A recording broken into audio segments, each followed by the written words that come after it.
Halo guys, balik lagi sama gue Ihsan Zulfikar. Di video kali ini akan gue bahas tips terbaru atau tips baru kamera iPhone untuk foto dan video. Rasanya pemula harus banget sih nonton video ini ya, biar upload Instagram kalian jadi bagus, keren gitu ya kan. Ataupun kalau kalian lagi mau bikin video di TikTok atau Reels juga tetap bagus. Jadi nggak usah berlama-lama lagi, simak video ini nggak selesai, langsung aja check this out.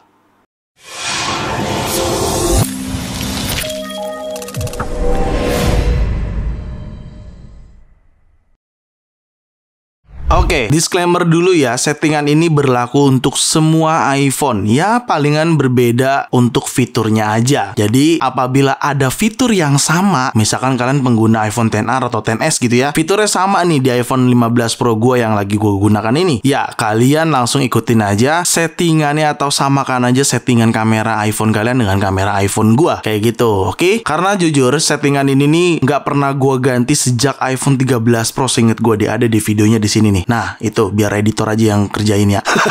Pokoknya seinget gua, di iPhone 13 Pro gue udah pernah buat, tapi ya namanya berkembangnya iPhone pasti ada settingan kamera yang berbeda gitu. Nah, di sini gue menggunakan 15 Pro, tetapi nggak beda jauh kok sama 14 Pro. Jadi beberapa pengguna atau semua pengguna iPhone harusnya sih nonton video ini. Itu pesannya bagi gua buat lo semua, apabila ada fitur yang sama, samain aja sama gua gitu. Oke, langsung aja karena ini settingan kamera, ya pastinya kita pergi ke settingan.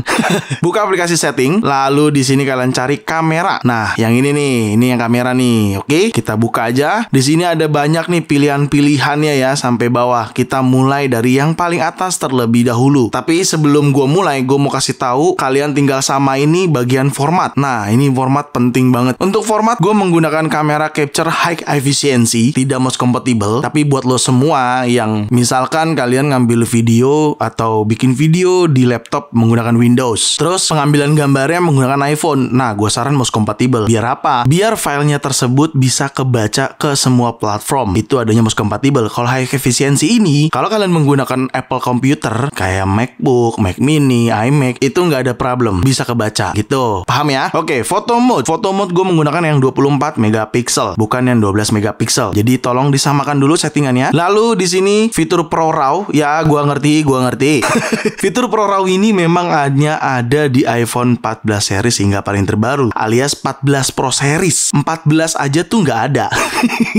Gitu ya. Jadi kalau kalian ada settingan seperti ini, buatlah seperti ini sama kayak gua, di enable. Lalu Pro defaultnya gue menggunakan Pro RAW Max up to 48 megapiksel. Nanti akan gue jelaskan. Jadi pada saat kita menggunakannya juga ini kita bisa switch gitu. Oke. Seperti keterangannya di sini, file size 5 mega for HEIF di 48 megapiksel, 25 mega for Pro RAW di 12 megapiksel, dan 75 mega Pro RAW di 48 megapiksel. Ya, seperti ditulisan di bagian sininya nih. Itu kenapa perlunya gue kasih tahu dengan adanya video ini, karena kita bisa menyesuaikan baik foto ataupun video. Oke. Lalu di bawahnya untuk ProRes, di sini nih ProRes gue enable, dan ProRes encodingnya gue menggunakan lock. Ya, gue tahu fitur ini hanya ada di 15 Pro series untuk yang lock encodingnya, karena kalau HDR dan SDR 14 Pro juga ada. Tapi karena memang gue lebih suka lock video atau Apple Lock gitu ya, buat teman-teman videografi harusnya paham sih gitu. Jadi ini gue perlu banget dan kepake ternyata, meskipun kerugiannya memerlukan SSD atau hard drive eksternal gitu. Oke, kita lanjut ke record video. Record video konfigurasi gue seperti ini di 4K 60 fps. Mau gue ngupload story Instagram, mau gue upload Reels, itu semua di 4K 60 fps. Dan untuk PAL formatsnya gue enable juga. Ini buat teman-teman kalau lagi ngambil gambar, tahu tiba-tiba ada TV yang flicker segala macem. Nah, ini di enable aja nih gitu. Oke. Lalu engine stabilization gue enable, action mode lower light gue enable juga, SDR video nih gue enable. Tapi ini opsional nih SDR. Kalau lu nggak suka dengan video yang kalau di play itu terang banget gitu, nah itu namanya SDR. Kalian bisa disable. Tapi kerugiannya ketika kalian disable, dia tidak Dolby Vision gitu. Jadi kalau yang SDR video gue serahkan atau kembalikan ke kalian masing-masing. Kalian situasinya memerlukan SDR atau tidak, terserah kalian. Tapi kalau gue enable gitu. Lalu untuk lock kamera gue enable, dan lock white balance-nya gue enable. Kalian bisa lihat. Untuk auto FPS di sini gue menggunakan 30 dan 60 fps ya. Oke, kita lanjut ke slow motion. Slow motion di sini kayak gini doang. Gue pilih yang 240 fps. Lalu untuk cinematic video gue menggunakan yang 4K at 30 fps. Oke, sebelum gue lanjutin lebih jauh, gue munculin dulu deh foto hasil 15 Pro yang sudah menggunakan settingan konfigurasi gue dan video. Di sini gue munculin foto 0,5 dan 1 kali, lalu 2 kali, serta 3 kali. Kalian bisa lihat di sendiri di situ ya hasil fotonya. Dan untuk hasil video kalian bisa lihat di situ pada saat gue menggunakan telezoom terlihat goyang di bagian iPhone, tetapi di gambar atau result videonya itu nice banget sih, halus, smooth gitu. Dan untuk cinematic video juga oke, menurut gua bagus banget. Lalu untuk video juga jadinya smooth dan baik banget. Lu bisa lihat sendiri di situ ya. Oke, mari kita lanjutin sekarang ke bagian preserve setting. Ini bagian paling penting nih. Di sini gue enable semua, tapi terserah lu mau ngikutin gua apa enggak. Cuman di sini gue enable semua. Mulai dari camera mode enable, creative control enable, deep control juga enable, macro control enable, exposure adjustment enable, night mode enable, portrait zoom juga enable, action mode ini penting banget buat pengambilan video enable, ProRAW resolution control enable, Apple ProRes enable, dan live photo enable. Preserve setting itu adalah tools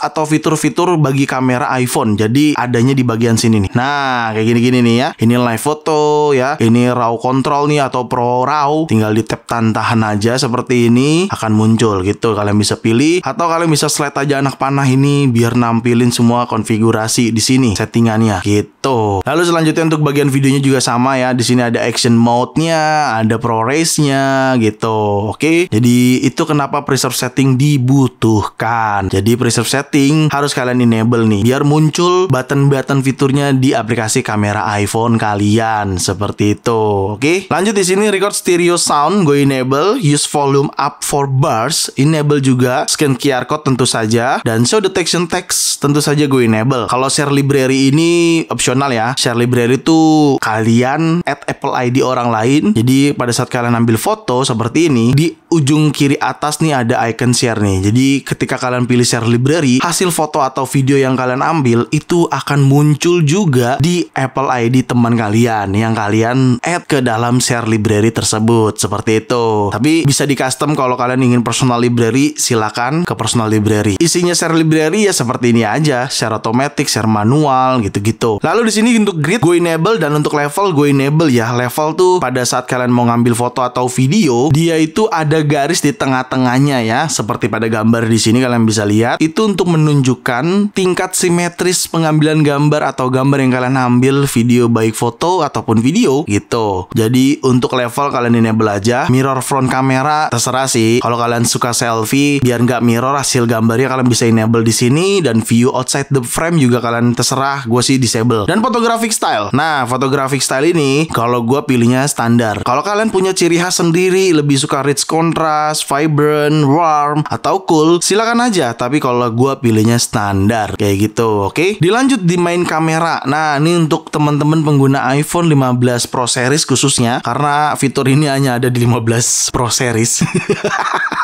Jadi di sini ada pengaturan nih. Kalian defaultnya mau yang mana main kameranya. Jadi kalau kalian buka aplikasi foto di sini nih ya, kalau kalian mau foto di bagian garis ini, ketika kalian tap lagi yang satu kali, dia akan maju tuh ke 28 mm, lalu maju lagi ke 35 mm itu. Jadi start dari 24, 28 dan 35 gitu ya. Itu settingannya bisa kalian konfigurasi di sini. Kalian defaultnya mau yang mana? 24, 28 atau 35. Kalau gua jujur gue lebih suka 24 gitu. Dan ini menurut gua perlu kalian konfigurasi untuk teman-teman yang menggunakan iPhone 15 Pro Series. Dilanjut untuk portrait in photo mode. Apa tuh bang portrait in photo mode? Nah, gue kasih tahu ya.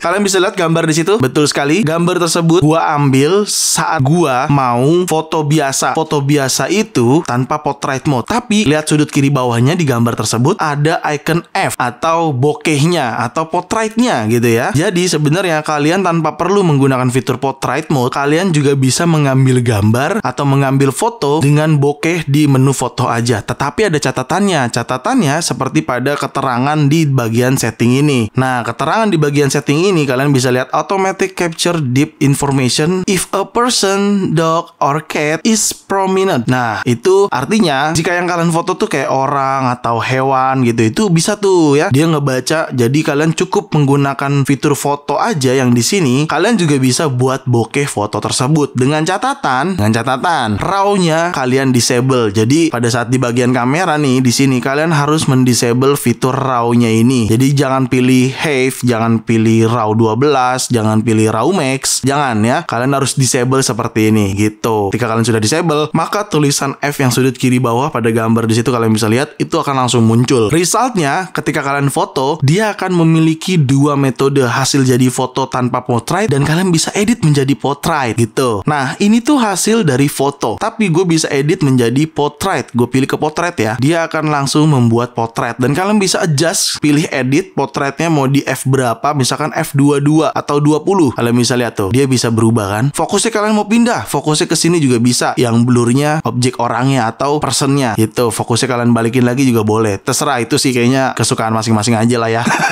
Tapi intinya hasil fotonya akan jadi seperti ini. Ada keterangan potret di sudut kiri atasnya. Itu nama fiturnya adalah Portrait in Photo Mode gitu. Jadi kalian tanpa perlu menggunakan fitur Portrait Mode yang di paling kanan ini nih, tanpa perlu menggunakan fitur Portrait Mode ini untuk membuat foto Portrait Mode kayak gitu. Tapi gue ingetin, RAW Max-nya harus di-disable dan kalian nggak boleh menghadap ke belakang. Jadi wajah orang tersebut harus muncul gitu, atau wajah hewan tersebut harus ada gitu ya. Untuk penggunaan Portraits in Photo Mode, dan fitur ini cuma ada di 15 series.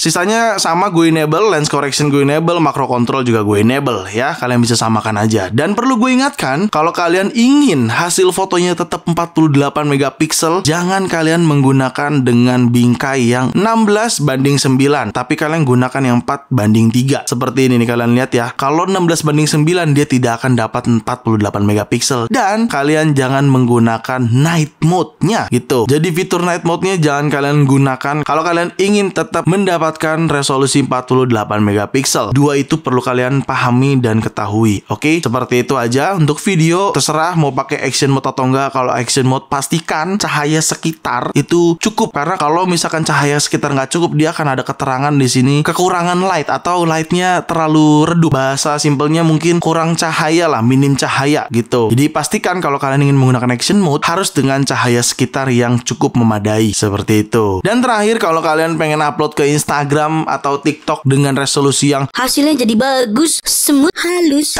kalian tinggal pergi ke bagian Instagram. Nah, di bagian Instagram sini, follow dulu kali Instagram gue, boleh? Emang boleh.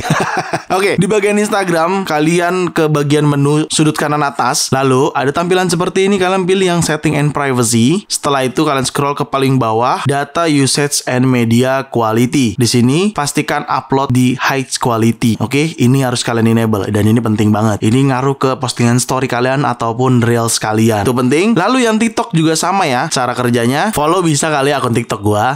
Oke, gua kasih contoh. Kalau di TikTok tuh sedikit berbeda konfigurasinya ya. Biasanya kalau gua nerapinnya di bagian, kalau ketika gua mau upload video di TikTok, contohnya mungkin seperti ini kali ya. Kayak gini, di bagian more optionnya ini, gua harus enable yang low high quality upload. Jadi ini penting banget buat temen-temen yang ingin upload dari iPhone-nya ke TikTok-nya kayak gitu. Oke? Dan terlepas itu semua, pastiin koneksi internet itu lancar jaya ya. Koneksinya cepat, aman, tentram gitu ya, nggak lemot, nggak putus-putus gitu, karena itu cukup mempengaruhi juga terhadap uploadan ke sosial media kalian. Dan satu lagi, kalau untuk status WhatsApp, mungkin memang dari WhatsApp-nya belum bisa kompatibel. Sampai hari ini, detik ini, gue udah coba otak-atik, tetap aja hasil foto atau videonya kurang memuaskan di WhatsApp, karena status WhatsApp sepertinya belum kompatibel ya terhadap codec atau media player yang ada pada iPhone, seperti itu. Cuman kalau misalkan ada yang sudah tahu caranya, ya silahkan share aja di kolom komentar, boleh deh. Kalau untuk status WhatsApp, meskipun gue tidak tipikal yang sering sekali upload ke status WhatsApp gitu. Gue lebih condong ke TikTok sama Instagram aja, seperti itu. Dan terakhir mungkin dari gue, kalau lagi ngambil foto atau video, bisa kita asumsikan kalian nonton konser. Kalau kalian lagi nonton konser musik, ya baiknya di airplane mode aja untuk internetnya. Jadi kalian bisa fokus ngambil foto dan video gitu, biar gambarnya juga tetap bagus dan iPhone-nya aman. Tapi kalau cuman story-story gitu ya, atau tidak berlangsung lama pengambilan foto dan videonya, nggak perlulah kalian airplane mode iPhone kalian kayak gitu. Itu pesan gue sih yang terakhir mungkin ya. Sisanya samain aja udah settingan kameranya, maka hasil foto dan videonya harusnya sama gitu ya. Oh iya, satu lagi nih, yang terakhir nih, biasa banget nih, ini kebiasaannya, kamera kotor itu dilap dulu cuy. Jadi kalau kameranya tuh jangan kotor, apalagi ceplakan tangan gitu ya. Jangan pokoknya. Jadi kalau misalkan kalian mau ambil foto atau video, baiknya bersihin dulu kamera kalian agar lebih jernih, lebih kinclong. Kan ini lensa kameranya gitu. Jadi jangan sampai ada embun lah, air keringet yang mengering lah di kamera.